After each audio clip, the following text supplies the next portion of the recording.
Start करते हैं video. ठीक है, सबसे पहले हम आपको पता होना चाहिए कि प्रेजेंट इंडिपेंडेंस कैसे पता किया जाएगा। ठीक है, कोई भी शब्द अगर लिखा है, कोई वाक्य का कोई सेंटेंस लिखा है, तो उसमें जो है अगर उसके अंत में यानी कि पहचानने की जो क्रिया होती है, ठीक है, चलिए आप लोगों को बता दें सबसे पहले पहचानने की जो क्रिया होती है, ठीक है, उसकी पहचान कैसे करें। चलिए, पहचान, उसकी पहचान पहले लिखिए। ठीक है, कि क्या क्या आते हैं उसके अंत में, कि उसकी पहचान करना आसान हो जाए। तो जिसके अंत में क्या आ जाए, जिसके अंत में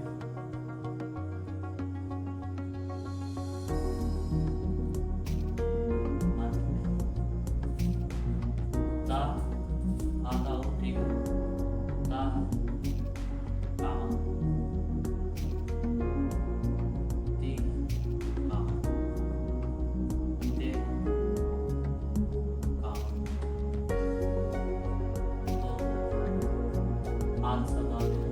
ठीक है, क्या है आज, जबकि बहुत सारे शब्द ऐसे मिलेंगे आज सब अगर आते हैं तो उसमें क्या पता चल रहा है आपका प्रेजेंट इंडिपेंडेंस है। ठीक है, देखिए आपको क्या पता चल करना चाहिए, सबसे पहले पहचान इसकी क्या लिखी गई है, जो जिसके अंत में जो भी सेंटेंस अगर है उसको कैसे पहचान करेंगे, जिसके अंत में ता ती ते और ते है आज शब्द आएंगे अगर, तो उसको कैसे पता करेंगे कि ये प्रेजेंट टेंस है या नहीं है। ठीक है, तो आप पता कर सकते हैं आप, जिसके अंत में भी ता है ती है ते है तो है आज शब्द आते हैं अगर, तो प्रेजेंट इंडिपेंडेंस कहलाता है। ठीक है, चलिए देखिए प्रेजेंट इंडिपेंडेंस से हो गया पहचान करना।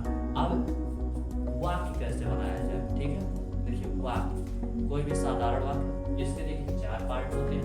ठीक है, जिस प्रकार से टेंस के चार पार्ट होते हैं उसी प्रकार से इसके भी चार पार्ट होते हैं। इंडेफिनिट टेंस के भी चार पार्ट होते हैं, सभी में चार चार पार्ट होते हैं। ठीक है, और इसके पहले हम आपको वाक्य बता दें वाक्य क्या होता है, उसके बाद हम वो भी वीडियो जो है बनाएंगे या फिर इसी वीडियो में भी बताएंगे।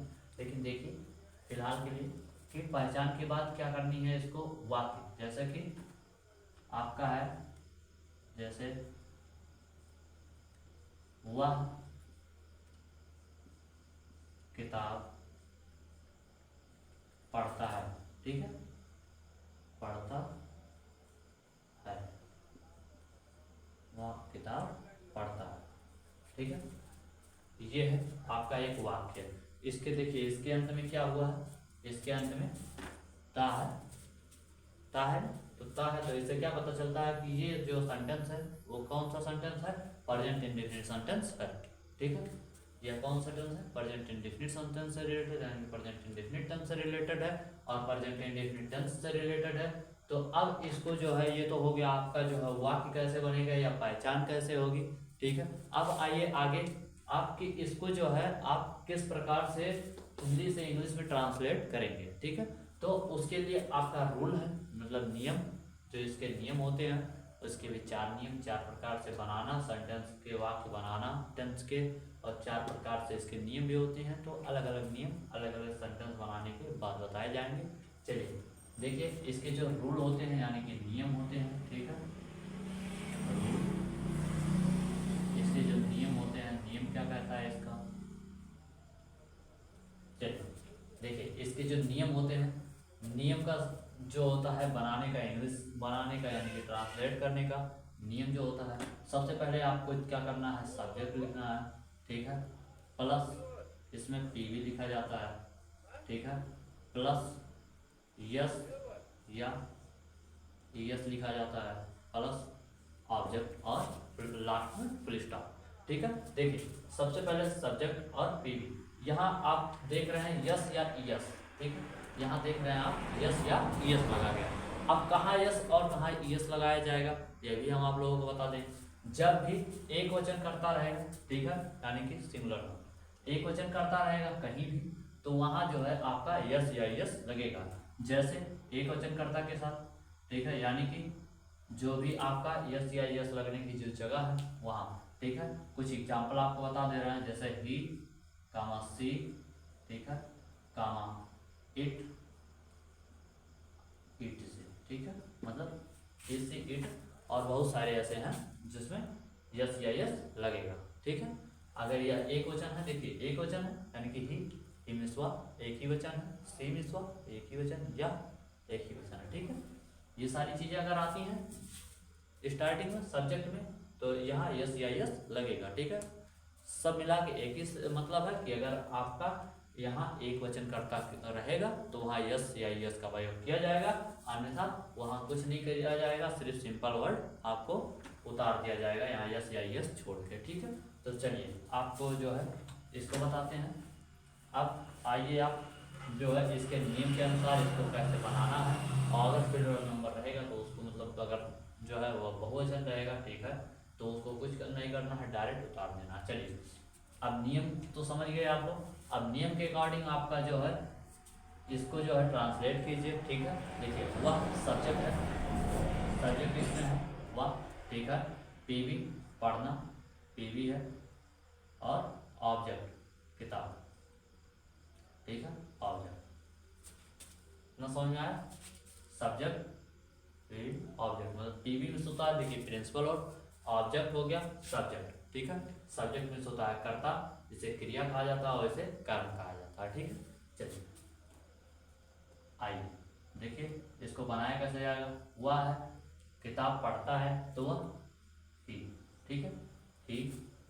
फिर उसके बाद आइए पीवी है तो पीवी, ही रीड, और एक वचन है तो यस या यस, ठीक है, ही रीड्स ए बुक। चलिए ध्यान दीजिए, इसी प्रकार से जो है आपको भी कुछ कमेंट बॉक्स में आप लोगों को होमवर्क दे दिया जाएगा, अभी आप लोगों को भी करके दिखाना रहेगा, उसका भी बना के। ठीक है, तो देखिए अब इसमें अगर आप लोगों को कोई दिक्कत हो रही है, कोई परेशानी हो रही है, तो इसमें जो है आप लोग कमेंट बॉक्स में बता सकते हैं। बेहद ही सिंपल तरीके से, बेहद ही आसान तरीके से आप लोगों को यहाँ बताया जाएगा। कोई भी प्रॉब्लम होगी तो आप लोग बताइएगा, उस पर भी हम वीडियो बनाएंगे। ठीक है, और आपको समझने में आसानी हो, इसलिए ये सब करना पड़ेगा। ठीक है, चलिए देखिए फिर से एक बार रिपीट कर दे रहे हैं। पहचान कैसे करनी है, एग्जाम्पल यानी कि वाक्य कैसे बनाना है, फिर उसके रूल क्या है, रूल रेगुलेशन देखना है। ठीक है, फिर ट्रांसलेट करना आसान हो जाएगा। ठीक है, देखिए फिर से देख लीजिए।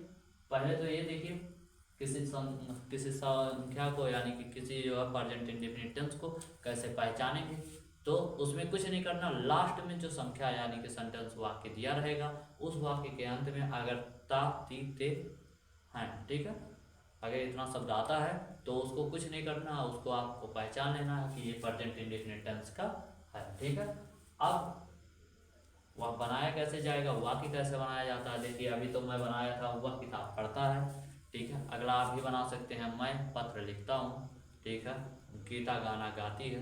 ठीक है, बहुत सारी एग्जाम्पल आप लोग जो है बना सकते हो। चलिए देखिए फिर आपका रूल क्या कह रहा था, सब्जेक्ट पहले, फिर पीवी, फिर यस या यस और ऑब्जेक्ट। यस या यस कहाँ लगेगा, एक वचन कर्ता के साथ यस या यस लगेगा, और बहुवचन कर्ता के साथ कुछ नहीं लगेगा, सिंपल वर्ड उतर जाएगा। ठीक है, चलिए आगे देखते हैं, उसके बाद स्टार्ट करते हैं। तो कुछ एग्जाम्पल आप लोगों को दे दिए गए हैं, इसका जवाब आप लोग कमेंट बॉक्स में ज़रूर बताइएगा। थैंक यू, मिलते हैं एक अगले वीडियो में, धन्यवाद।